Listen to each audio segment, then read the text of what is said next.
할렐루야. 저는 오늘 누가복음 3장 3절부터 6절 말씀해 가지고 산 낮추기라는 제목으로 말씀을 나눠보도록 하겠습니다. 5월 마지막 주에 제가 골짜기 메우기라는 제목으로 여러분들에게 말씀을 드렸죠. 그러니까 세례 요한의 사명이 무엇일까요? 오시는 예수님의 길을 평탄케 해드리는 것이 바로 세례 요한의 그 사명이었습니다. 그래서 고를 메우고 또 산을 깎고 좁은 길을 곧게 만드는 일이 바로 이 세례 요한의 그런 사명이었습니다. 그래서 그때는 우리가 이제 골 메우기에 대해서 말씀드렸죠. 그래서 어떤 골을 메워야 되냐? 상처의 골, 이 상처가 깊은 사람의 이 골을 메워야지만 주님이 우리 안에 오실 수 있는 것이고, 그리고 불신과 부정의 골을 메워야지만 우리가 주님과 교통할 수 있는 것이죠. 거기서 끝나는 것이 아니죠. 오늘 본문을 통해서 우리는 높이 솟은 우리 그 산, 이것을 깎아야지만이 주님과 어떤 교통할 수 있는 그런 길이 열리는 것입니다. 그런데 우리 안에 참 많은 산들이 있습니다. 이 산을 깎아지지 않고 이것을 깎아내지 않으면 우리가 하나님과의 교통과 하나님과의 그 관계에서 큰 장애가 생길 수밖에 없다는 것이죠. 그러므로 오늘 저와 여러분들이 이 말씀을 통해서 혹시 우리 안에 큰 산이 있다면 그 산을 깎고 낮춰서 주님과 더욱더 교통하고 주님의 은혜가 여러분들의 삶 가운데 더욱 충만한 그런 은혜를 누릴 수 있기를 주님의 이름으로 부탁을 드리겠습니다. 그러면 우리 마음에서 깎아내야 할 산들이 무엇일까? 첫째, 교만의 산을 낮추어야 된다는 것입니다. 교만의 산을 낮추어야 돼요. 오늘 5절에 보면 모든 산과 작은 산이 낮아지고, 여기에 산은 교만을 얘기하는 것입니다. 교만. 참 높게 서 있지만 이것이 때로는 우리에게 좀 교만으로 올 수도 있다는 것입니다. 열등감이 자신으로 하나님의 일을 하지 못하게 하는 것이라면, 이 교만이라는 것은 다른 사람으로 하여금 하나님의 일을 하지 못하도록 가로막는 요소가 될 수 있습니다. 성경에는 이 죄에 대해서 1100회에 대해서 말씀하고 있습니다. 많은 사람들이 죄를 짓다 보니까 죄에 대해서 수없이 언급하고 있습니다. 그 다음으로 많은 그것에 대해서 말씀하고 있는 내용이 이 교만이라는 내용이에요. 교만. 그래서 성경을 우리 자세히 보게 되면 이 교만 때문에 실패하고, 교만 때문에 저주받고, 또 교만 때문에 하나님께 버림받고, 그 교만 때문에 하나님의 축복을 박탈당하는 경우가 얼마나 많이 있습니까? 우리 인류의 조상인 아담과 하와가 왜 하나님께로부터 받은 그 축복을 박탈당했을까요? 바로 교만 때문이죠. 하나님께서는 그들을 통해서 영광받기를 원하셨고, 그리고 그들에게는 에덴이라는 동산, 축복의 동산을 다 준비해 놓으셨습니다. 축복을 준비해 놓으신 거예요. 하나님께서 먹지 말라고 하신 에덴 동산의 중앙에 있는 선악과. 근데 그들이 왜 이 선악과를 먹었습니까? 마귀의 그 뱀의 유혹이 무엇입니까? 너도 하나님처럼 될 수 있어. 하나님처럼 될 수 있어라는 그 유혹, 즉 교만함 때문에 그 선악과를 먹고 결국은 하나님께서 축복하신 에덴 동산에서 그 축복을 박탈당하고 쫓겨나게 되어지는 것을 볼 수 있다는 것이죠. 그 이후에 인간은 이 교만의 죄 때문에 무너지는 경우가 참 많이 있다는 것입니다. 그래서 이 교만을 우리가 날마다 낮춰야 되는 거예요. 고린도전서 10장 12절에 그런즉 선줄로 생각하는 자는 넘어질까 조심하라 말씀하고 있습니다. 이 정도 이렇고 내가 이 정도 쓰니까 또 성공할 수 있으니까, 그러니까 그때 항상 조심해야 되는 거예요. 내가 성공할 때, 내가 잘 나갈 때 그때 항상 조심해야 돼요. 왜냐하면 그 교만 때문에, 때로는 그 교만 때문에 내가 넘어질 수 있기 때문에. 잠언서 29장 23절에 사람이 교만하면 낮아지게 되고 마음이 겸손하면 영예를 얻느니라 말씀하고 있습니다. 그럼 성경에 사울 왕은요, 다른 사람들보다 얼굴이 하나, 목이 하나 더 있다라고 얘기하고 있어요. 그만큼 키도 크고 잘생겼습니다. 그런데 그의 죽음을 보게 되면 결국은 목이 잘려서 죽게 되어지지 않습니까? 원래 이 사울 왕은요, 겸손한 사람이었습니다. 이스라엘 백성들은 원래 하나님께서 그 다스리는, 통치하는 그런 나라가 이스라엘입니다. 그러니까 인간이 왕이 아니더라도 이스라엘은 하나님의 통치, 하나님이 왕이시고 선지자나 예언자들을 통해서 또는 제사장을 통해서 하나님이 다스리고 통치하는 나라였습니다. 그런데 이스라엘 백성들이 우리에게도 왕을 주십시오. 저 이방 나라 사람들이 이게 있는 그 왕들이 있는 것처럼 우리에게도 왕을 주십시오라고 하면서 왕을 요구합니다. 하나님이 그것을 좀 좋아하진 않았지만 하도 이스라엘 백성들이 왕을 요구하니까 하나님께서 그것을 허락하셨습니다. 그래서 제일 먼저 왕이 된 사람이 누구예요? 사울이죠, 사울.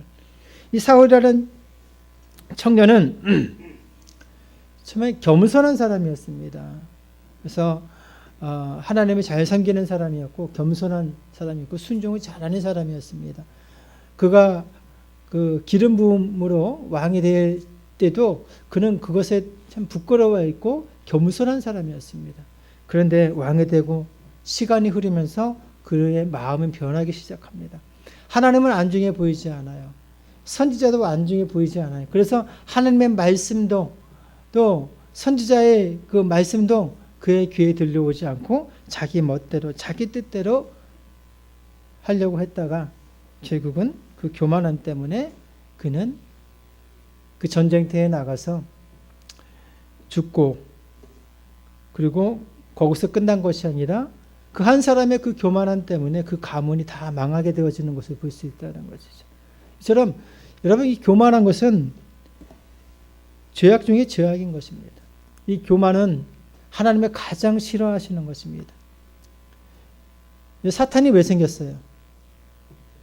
교만 때문에 생겼죠. 나도 하나님처럼 되겠다고 하는 그 교만함 때문에 그래서 그 천사들을 이끌어서 타락해가지고 그래서 사탄이 된 것 아닙니까? 교만은 신앙의 적입니다. 마귀를 만드는 것이 교만이라면 천사를 만드는 것이 겸손이다라는 말이 있어요. 교만의 높은 산을 깎아 겸손의 평지로 만들 때 예수께서 우리의 마음에 오신다는 것이죠. 그러므로 높은 산과 같은 마음을 저와 여러분들이 낮추시기를 주님의 이름으로 부탁을 드리겠습니다. 여러분 처음에 목회자들도 마찬가지예요. 예수 믿는 사람들이 특히나 이런 부분에 조심해야 되는 거예요. 박태선 씨는 어떻습니까? 처음에는 하나님을 잘 섬기는 사람이었습니다. 그래서 하나님께서 그에게 능력도 주셔가지고요. 여러분 뭐 70년대 뭐 그때는 어떻습니까? 그 사람이 그 방송국이 다 대동을 해가지고 치유 사역하게 되면 그 즉시 치유의 역사가 나타나게 되어지고 놀라운 기적이 많이 나타나지 않았습니까? 근데 갈수록 교만해지기 시작해요. 사람들이 그 사람을 마치 하나님처럼 떠받드니까 자기가 하나님처럼 된 것처럼 나를 하나님이라고 부르게 되어지고 결국은 하나님은 교만한 자를 멀리 하신다고 말씀하고 있는 것처럼 그 사람을 하나님께서 내치고 거기서 끝나는 것이 아니라 그의 모든 일가족들이 다 죽게 되어지는 불행한 그 과정을 볼 수가 있다는 것이죠. 이런 산들은 낮아져야 되는 것입니다. 마음이 높은 산이 무너져야 되는 것이죠. 그렇기 때문에 우리는 날마다 주님 앞에 어떠한 자세로 서야 됩니까? 하나님, 나는 죄인입니다. 부족합니다. 연약합니다. 하나님, 내가 교만하지 않게 해주십시오. 하나님 앞에 늘 내 자신을 비춰보면서 낮아지고 또 낮아지고 낮아지게 해주십시오. 라고 하는 그 마음의 자세, 그 삶의 자세가 있어야 된다는 것입니다. 그러지 않으면 우리는 내가 교만한지 잘 몰라요. 성경 야고보서 4장 6절에 하나님이 교만한 자를 물리치시고 겸손한 자에게 은혜를 주신다라고 말씀하고 있고 누가복음 14장 11절에 무릇 자기를 높이는 자는 낮아지고 자기를 낮추는 자는 높아지리라 말씀하고 있습니다.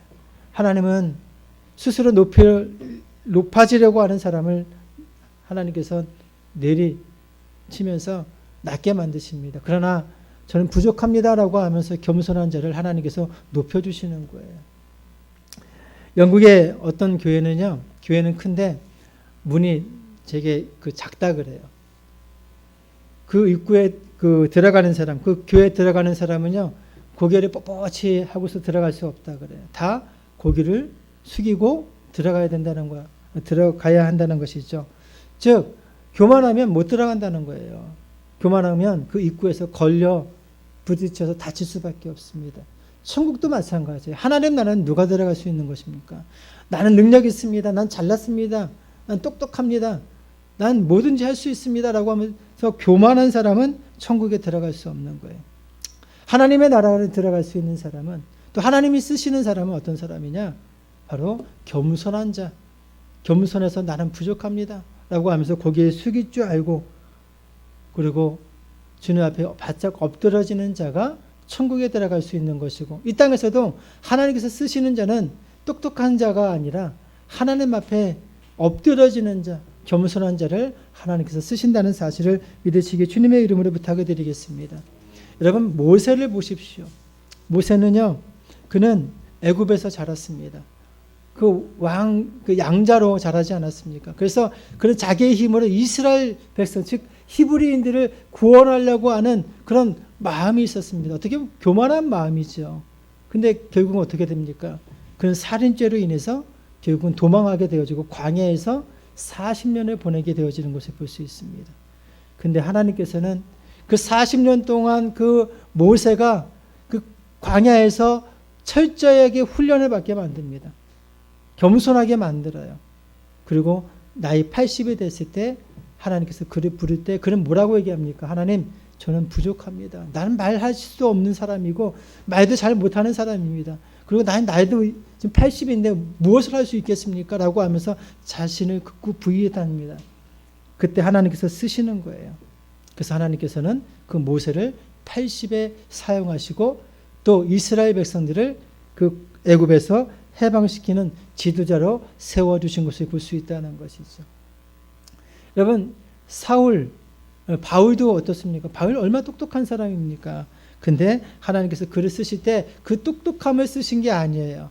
그를 깨쳐가지고 완전히 그 인생을 가로 엎어가지고 겸손하게 만들어서 하나님께서 쓰시게 하시니까, 하나님께서 쓰시니까 그로 하여금 성교의 문을 열게 하시고 위대한 주의 종이 되게 하신 것을 볼 수 있다는 것이죠.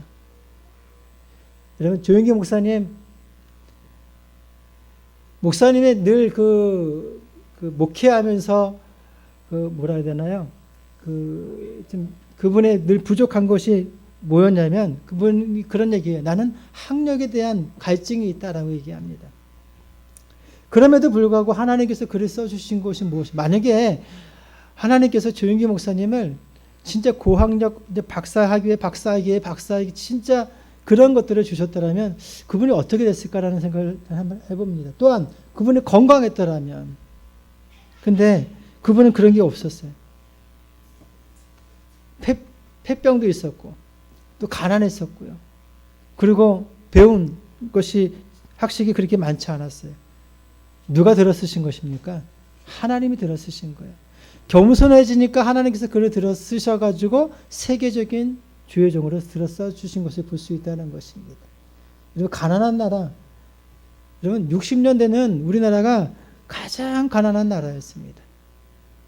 서양인들이 이 동양인들을, 특별히 한국을 우습게 보는 그런 시대였습니다. 그런데 하나님께서 들어써 주시니까, 겸손하게 주님 앞에 들림을 받고 쓰임 받게 되어지니까 그런 동양인, 빼짝 마른 그 동양인이 전 세계를 다니면서 복음을 전하는데 하나님의 역사가 나타나고 능력이 나타나게 되어진 것을 볼 수 있다는 것이죠. 똑똑해서가 아니에요. 많이 배워서가 아닙니다. 인간적인 능력이 있어서가 아니에요. 겸손하니까 하나님이 그분을 들어 사용하신 것을 볼 수 있다는 것입니다. 여러분들이 하나님 앞에 온전히 들려서 쓰임받기를 원하신다면 하나님 앞에 철저히 낮아지시기를 주님의 이름으로 부탁을 드리겠습니다. 교만이라는 그 산을 날마다 깎아 낮추시기를 주님의 이름으로 부탁을 드리겠습니다. 그러지 않으면 우리가 하나님 앞에 온전히 쓰임받을 수가 없고 주님과 동행할 수가 없는 것입니다. 여러분, 교만이란 언덕과 요지부동의 바위 같은 것이기 때문에 이것을 깨부수지 않으면 우리 하나님 앞에 온전히 나아갈 수가 없어요. 그러므로 날마다 하나님, 저는 부족합니다라고 자기 자신을 인정하고, 그리고 자기 자신을 부정하고 주님 앞에 나갈 수 있는 저와 여러분들 되어지기를 주님의 이름으로 부탁을 드리겠습니다. 두 번째, 탐욕의 산을 낮춰야 한다는 것입니다. 탐욕의 산을 낮춰야 돼요. 사업이 완전히 망해서 벼랑 끝에 선 남자가 있었습니다. 정상적인 방법으로는 이 빚을 탕감할 수 있는, 이 빚을 해결할 수 있는 방법이 없었어요. 그래서 그는 최후의 방법으로 사기를 계획합니다. 먼저 가짜 명함과 또 없는 주소를 만들고, 그리고 전화를 하나를 개통합니다. 그리고 이렇게 광고합니다. 복잡한 수식을 가지고 45일 만에 50%의 수익, 90일 만에 100%의 수익을 무조건 올릴 수 있다라고 사람들에게 광고하고 소문을 내요. 마침 당시 어려웠던 그런 상황이다 보니까 많은 사람들이, 야, 내가 조금 저기에다 투자를 하게 되면 쉽게 돈을 벌 수 있겠구나 라고 생각해서 어려움에 처한 사람들이 너도 나도 거기에 투자하기 시작합니다. 그래서 45일 만에 50%, 또 90일 만에 100%의 수익을 얻을 수 있겠다라고 하면서 많은 사람들이 투자를 합니다. 근데 1년이 지나서 문제가 생겼습니다. 이 사람은 그 돈을 가지고 흔히 말하는 돌려막기를 한 거죠. 수입, 투자가 들어오게 되면 그 이자나 이런 것들 다른 사람들이 주면서 계속 돌려막기 하다가 결국은 일이 터지게 되어졌습니다. 1년 만에.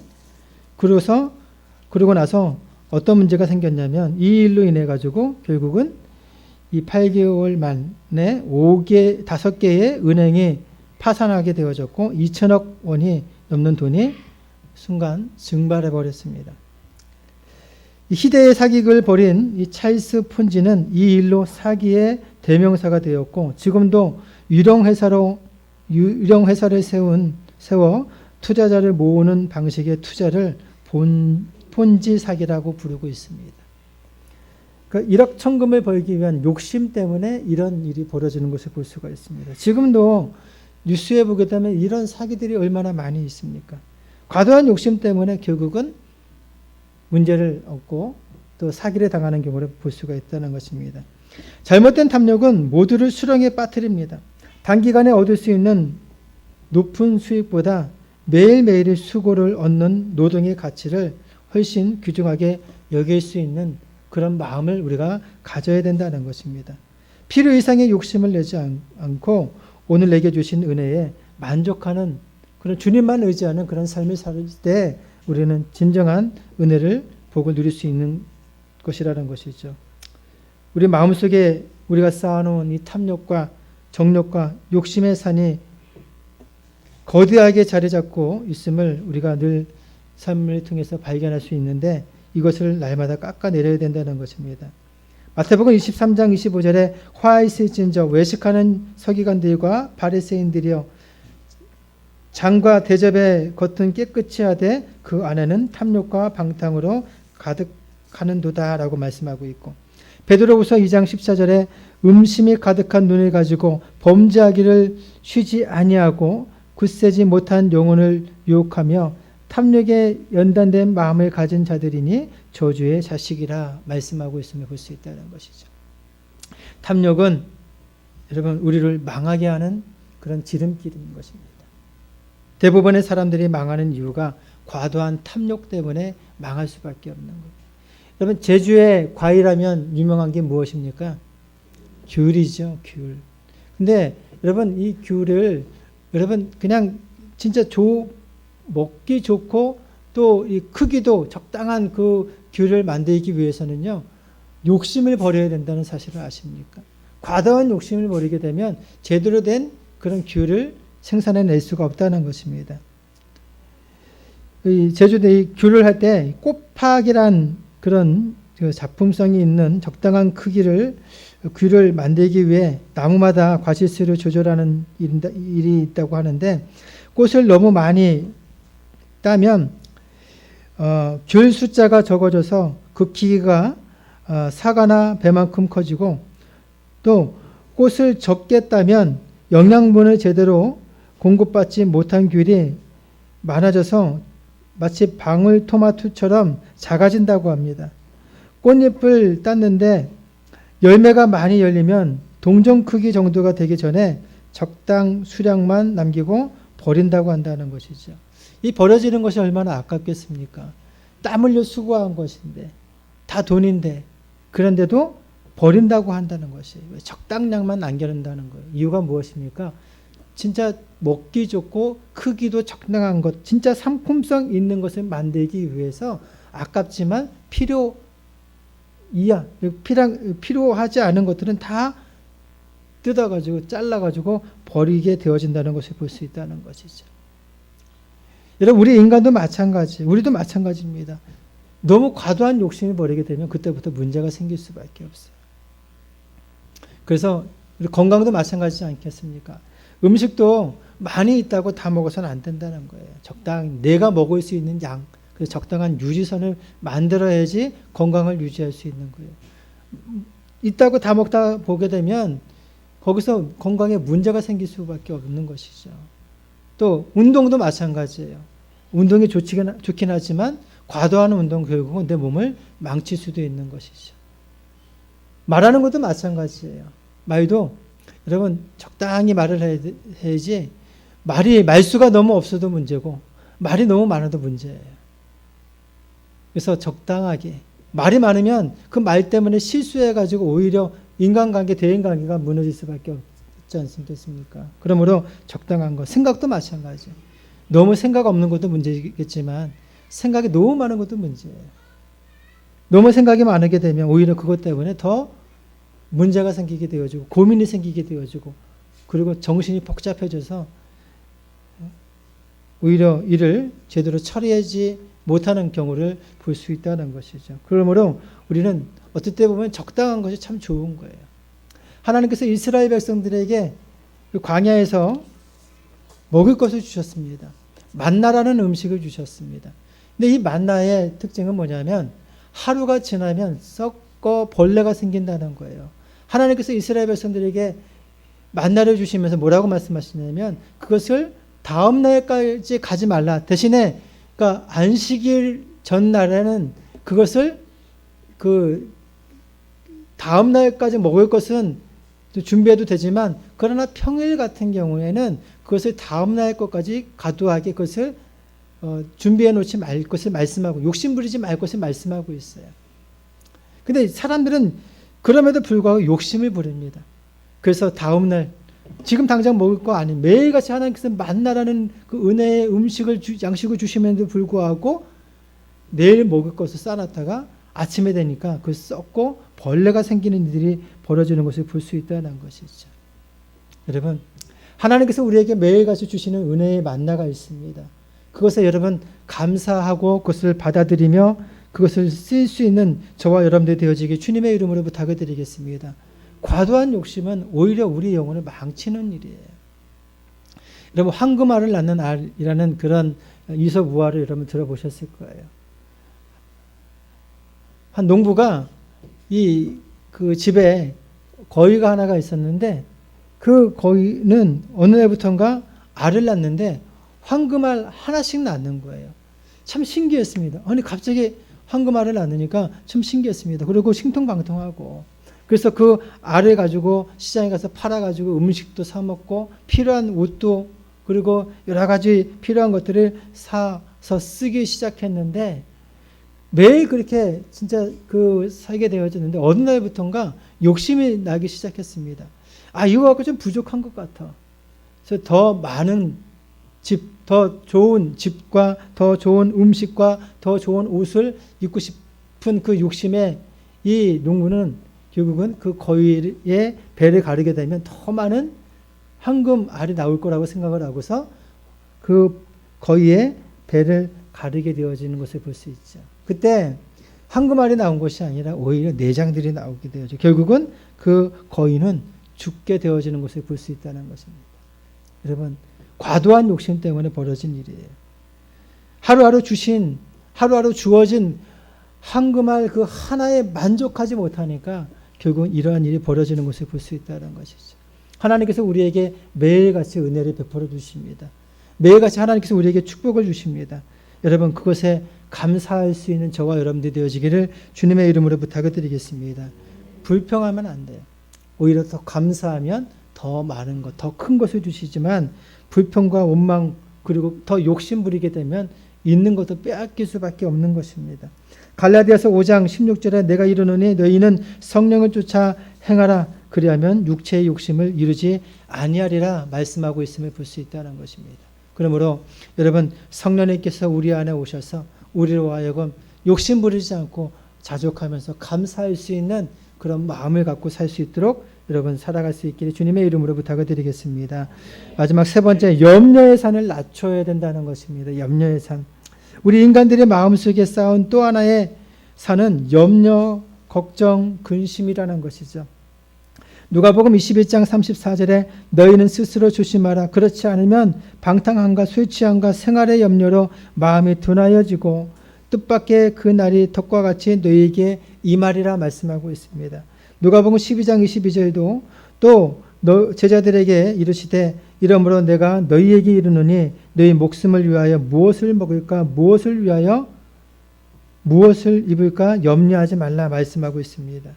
여러분, 티벳의 어떤 격언이 있는데 이 격언이 어떤 말이냐면 해결될 문제라면 걱정할 필요가 없고 해결이 안 될 문제라면 걱정해도 소용없다라는 것이죠.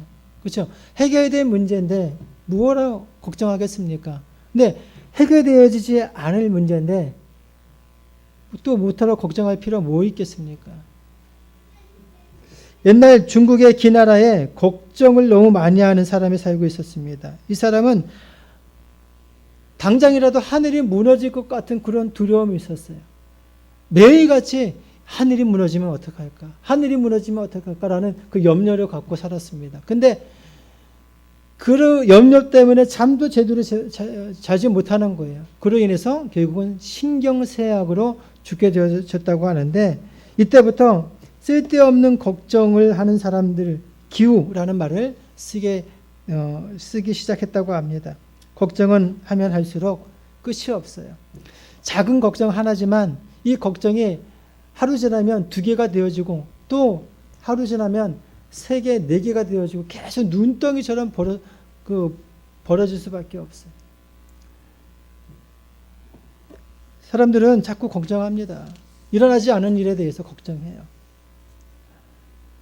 그래서 그 걱정 때문에 머리싸매고 있고 그 걱정 때문에 고민하고 있고 그 걱정 때문에 주저앉아 있고 그 걱정 때문에 아무것도 하지 못하는 사람들이 얼마나 많이 있습니까? 여러분, 걱정하지 않기를 주님의 이름으로 부탁을 드리겠습니다. 성경은 우리에게 늘 말씀하고 있습니다. 걱정하지 말라고 말씀하고 있습니다. 두려워하지 말라고 365회에 걸쳐서 말씀하고 있어요. 또 성경 우리에게 말씀하고 있습니다. 기도하라, 기도하라. 구약부터 신약에 이르기까지 성경은 우리에게 늘 기도할 것을 말씀하고 있어요. 왜 기도하라고 말씀하고 있습니까? 너희들의 염려와 걱정, 근심을 누구에게 맡기라고요? 하나님께 맡기라고. 우리가 염려 없이 걱정 없이 살아갈 수 있지는 못해요. 그런데 그것을 아시는 하나님께서 그 모든 것들을 우리에게 말씀하시기를 맡길 것을 말씀하게 하기 위해서 기도하라고 하시는 것을 볼 수 있다는 것이죠. 그러므로 문제가 있을 때 그것을 내 것으로 생각하지 마시고 내가 그것을 내 짐지고 내가 가려고 하지 마시고 그 순간순간마다 주님께 맡기시기를 주님의 이름으로 부탁을 드리겠습니다. 내가 갖고 있으면 내 문제예요. 그런데 하나님께 맡기면 하나님께 토스하면 그 문제는 누구의 문제입니까? 하나님의 문제예요. 하나님이 해결하실 일이라는 사실을 우리가 분명히 알아야 된다는 것입니다. 그러므로 여러분 맡기십시오. 조지 물러 목사는요. 2만 번인가요? 5만 번인가요? 기억 안 나네. 와, 5만 번인가요? 하여튼 기도의 응답을 받았어요. 제가 봤을 땐 그분은 기도할 때마다 이 문제는 제 문제가 아닙니다. 하나님이 해결하실 문제입니다. 내 문제가 아닙니다. 하나님 앞에 계속 맡겨드렸던 거예요. 그러니까 하나님께서 계속 책임져 주시지 않습니까? 수천 명의 고아들을 먹이시고, 그리고 그 고아를 이끄시고, 어려운 사람들이 돕는데 많은 물질이 필요할 때마다 하나님께서 그것을 채워주신 것을 볼 수 있다는 것이죠. 행복의 척도는 부에 있는 것이 아니라 근심을 이기는 힘이 얼마나 있느냐에 달려있다는 것입니다. 근심은 어떻게 극복하느냐에 따라 발전에 유한 그런 약이 될 수도 있고 인생을 파괴하는 독소가 될 수도 있다는 것입니다. 그러므로 여러분, 걱정과 근심이 왔을 때에 여러분 철저히 주님 앞에 내려 맡길 수 있기를 주님의 이름으로 부탁을 드리겠습니다. 흐르는 물속에 이끼가 낄 틈이 없듯이 땀 흘려 일하는 자에게 근심이 찾아올 수가 없는 것입니다. 이 걱정과 근심을 이길 수 있는 방법 중에 하나는 여러분 모든 것을 잊고 내게 주어진 일에 최선을 다하는 방법밖에 없다는 것입니다. 여유가 있고 그리고 한가한 사람들은 어떻습니까? 생각이 많아요. 걱정 근심이 많아요. 근데 일이 바쁜 사람들은요 걱정할 틈도 없어요. 그렇기 때문에 여러분 걱정과 근심이 올 때 여러분 그냥 그거 걱정 근심하느냐고 시간 허비하지 마시고 내게 주어진 일에 여러분 최선을 다하시기를 주님의 이름으로 부탁을 드리겠습니다. 직장인은 직장에, 사업하시는 분들은 사업에, 또 가정주부는 그 가정에 충실하고 학생들은 공부에 충실하면 되는 거예요. 그러지 않고 그냥 걱정과 근심하게 되면 직장도 사업도 가정도 학업도 아무것도 될 수 없는 것입니다. 그러므로 여러분들의 어떤 걱정과 근심들을 주님께 내려 맡기시고 성령에게 맡기시는 저와 여러분들 되어지기를 주님의 이름으로 부탁을 드리겠습니다. 결론적으로 우리의 안에 있는 높은 산들을 우리는 부셔야 돼요.